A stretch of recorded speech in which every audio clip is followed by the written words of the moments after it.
Assalamualaikum warahmatullahi wabarakatuh. Kali ini saya akan menjelaskan cara kerja sistem pengapian konvensional.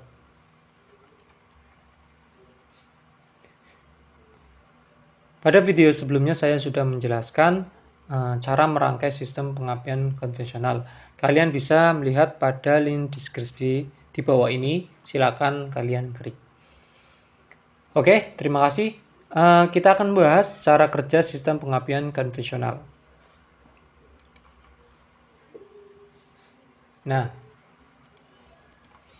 jadi komponen pada sistem pengapian konvensional itu ada baterai ya sebagai sumber kelistrikan, terus ada fuse ya, fuse sebagai sumber pengaman kelistrikan, terus ada kunci kontak ya, kunci kontak di sini sebagai pemutus dan penghubung sistem kelistrikan ya.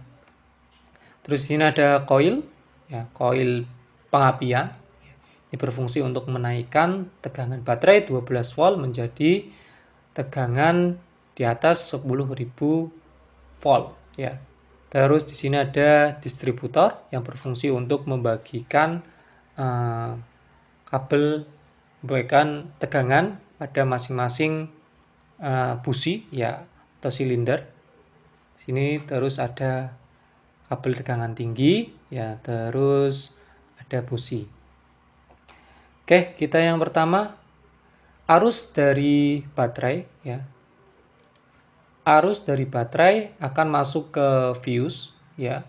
Akan masuk ke fuse, terus masuk ke kunci kontak. Ini masuknya ke kunci kontak melalui terminal B, terus keluarnya melalui terminal IG kunci kontak. Arus akan masuk ke coil ya, plus coil ya. Plus coil, terus nanti akan keluar ke min coil. Nah, di dalam coil ini ada beberapa komponen ya. Yang pertama ada kumparan primer yang warna biru ini ya, masuk ini kumparan primer yang warna biru, terus keluarnya ke min coil ya, ke min coil. Terus ada lagi kumparan sekunder ya. Kumparan sekunder itu yang menghubungkan min coil ke terminal tegangan tinggi ya. Tegangan tinggi. Terus yang hitam ini merupakan inti besi ya. Nah, perbedaan antara kumparan sekunder dan kumparan primer ya. Kalau kumparan primer itu lilitannya besar atau kumparannya besar, sedangkan jumlahnya lebih sedikit dari kumparan sekunder. Sedangkan kumparan sekunder atau sekunder coil itu jumlahnya banyak, tapi diameter lilitan itu kecil ya. Nah, itu perbedaannya. Oke, masuk melalui plus coil, keluar melalui min coil.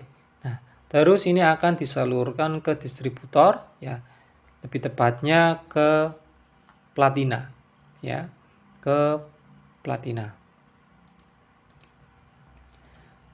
Nah, platina ini ya yang ada di distributor. Jadi fungsi distributor ya sebagai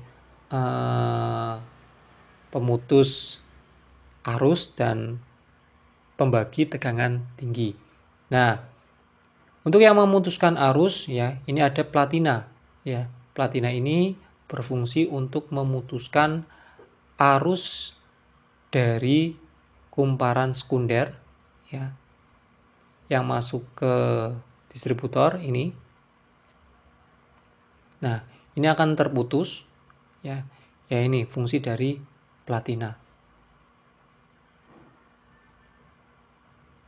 Nah, ketika tertutup seperti ini ya, arus yang masuk dari kumparan primer ini ya masuk ke platina ya.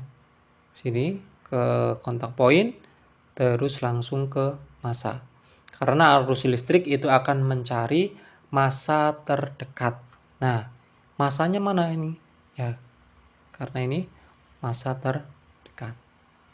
Oke, itu ketika kontak point atau platina itu tertutup.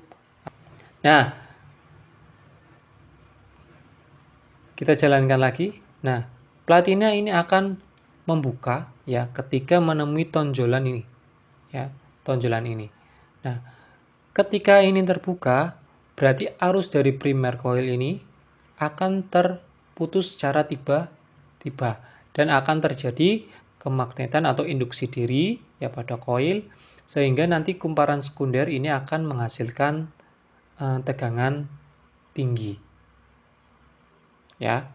Berarti pada saat ini coil ini ya akan menghasilkan tegangan tinggi melalui terminal tegangan tinggi ya melalui kumparan sekunder.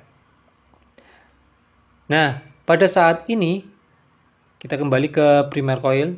Karena ini terputus, maka kalian bisa membayangkan kalau misalnya plus dan min baterai kita sambungkan menggunakan baterai, itu akan jepret ya, akan terjadi percikan yang besar. Nah, untuk mengatasi tersebut, maka kita pasangkan kondensor di sini. Kondensor ini ya akan menyimpan arus listrik sementara ya agar tidak terjadi percikan yang besar ini ya. Nah, akan menyerap listrik ya agar tidak terjadi percikan yang sangat besar. Kalau kondensor ini hilang ya akan terjadi percikan yang dahsyat di sini dan bahkan pengapian ini akan terganggu. Paham ya? Kalau seperti ini berarti kondensor mengisi. Nah, ketika sudah nempel lagi seperti ini, nah, kondensor ini akan dikosongkan kembali. Nah, ketika membuka berarti kondensor juga akan mengisi kembali seperti itu. Bisa dipahami ya? Nah, oke, kondensor platina sudah. Terus kita beralih ke tegangan tinggi yang dihasilkan dari coil. Nah, ini akan dibagi ke kabel busi. Dari busi 1, busi 2, busi 3, busi 4. Menggunakan rotor ini. Ya, rotor ini akan berputar. Ya, berputar. Nah, putaran rotor ini akan membagi, ya kita samakan dengan tutup distributor ini. Nah, tutup distributor ini ada angkanya ya. Ada angkanya. Di sini ada angka 1, angka 2, angka 1, angka 3, 4, 2. Nah, angka ini merupakan pairing ordernya ya. 1, 3, 4, 2. Nah, ini nanti akan mercy ke busi 1, busi 3, busi 4, busi 2. Nah, seperti ini ya. Ini akan ke busi 4. Terus ketika ini ketemu ke busi 2, terus kembali ke busi 1. Nah, merciknya ini harus sesuai pada kondisi silinder di akhir langkah kompresi ya, agar terjadi pembakaran ya. Kalau misalnya ini kok pas keadaan katup in itu terbuka, nah itu akan terjadi ledakan pada intake manifoldnya. Nah, gitu. Berarti kalian harus memposisikan top 1 atau top 2 atau top 3 atau top 4. Nah, biasanya pada pembelajaran SMK kita diperintahkan guru itu melakukan pengetopan atau top 1 ya. Top 1 itu seperti ini. Nah, top 1 itu seperti ini ya. Top 1 berarti siap akan terjadinya pembakaran pada silinder nomor 1. Ini silinder nomor 1, nomor 2, nomor 3, nomor 4 ya.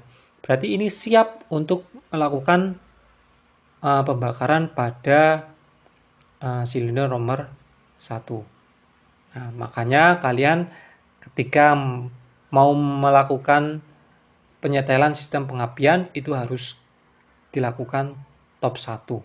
Nah, terus posisikan rotor itu menghadap ke kabel busi nomor 1. Biasanya itu ada kata-kata dari Bapak Ibu guru atau salah penafsiran ya. Rotor itu harus menghadap ke silinder nomor 2. Nah, ternyata itu kurang tepat. Ya, yang tepat rotor itu menghadap ke kabel busi nomor 1. Posisinya seperti ini. Oke, mungkin kalau ada pertanyaan silakan kalian bisa komen pada video ini ya.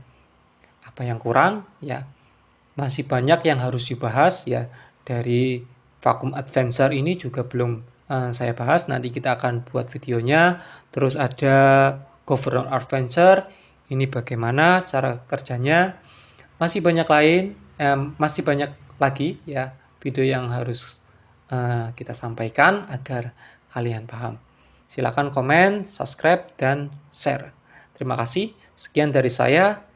Kurang lebihnya mohon maaf. Assalamualaikum warahmatullahi wabarakatuh.